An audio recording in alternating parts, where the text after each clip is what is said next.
ফিলিপাইনের মধ্যাঞ্চলে আঘাত হানা ৬.৯ মাত্রার ভূমিকম্পে এভাবেই ভেঙে পড়ে প্রায় ১৫০ বছর পুরনো ঐতিহাসিক এই গির্জা। শক্তিশালী ভূমিকম্পে প্রাণ গেছে অর্ধশতাধিক মানুষের, আহত আরও ২ শতাধিক। মঙ্গলবার রাত ৯:৫৯ আঘাত হানা ভূমিকম্পের উৎপত্তিস্থল ছিল দেশটির দ্বীপ প্রদেশ সেবুতে। মূল কম্পনের পরপরই ৫ মাত্রার বেশি আরও ৪টি শক্তিশালী আফটারশক অনুভূত হয়। ভূমিকম্পে আতঙ্কিত মানুষ ছুটে আসে রাস্তায়, বিদ্যুৎ বিচ্ছিন্ন হয়ে পড়ে বিভিন্ন এলাকায়। সেবু শহরে প্রায় ১ লাখ মানুষের বসবাস। ধ্বংসস্তূপে আটকে পড়া বাসিন্দাদের উদ্ধারে কাজ করছে স্থানীয় প্রশাসন ও স্বেচ্ছাসেবকরা। ফিলিপাইনের জাতীয় দুর্যোগ ব্যবস্থাপনা কমিটি জানিয়েছে, ক্ষয়ক্ষতির পরিমাণ নির্ধারণের কাজ চলছে।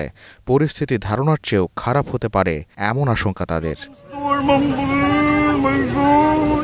প্রশান্ত মহাসাগরের রিং অফ ফায়ার অঞ্চলে অবস্থিত ফিলিপাইন। মাঝে মধ্যেই ছোট বড় ভূমিকম্প অনুভূত হয় এ অঞ্চলে। এর আগেও ২০২২ সালে ৭ মাত্রার এক ভূমিকম্পে ৫ জন নিহত এবং ৬০ জন আহত হয় ফিলিপাইনে। গোলাম কিবরিয়া, স্টার নিউজ।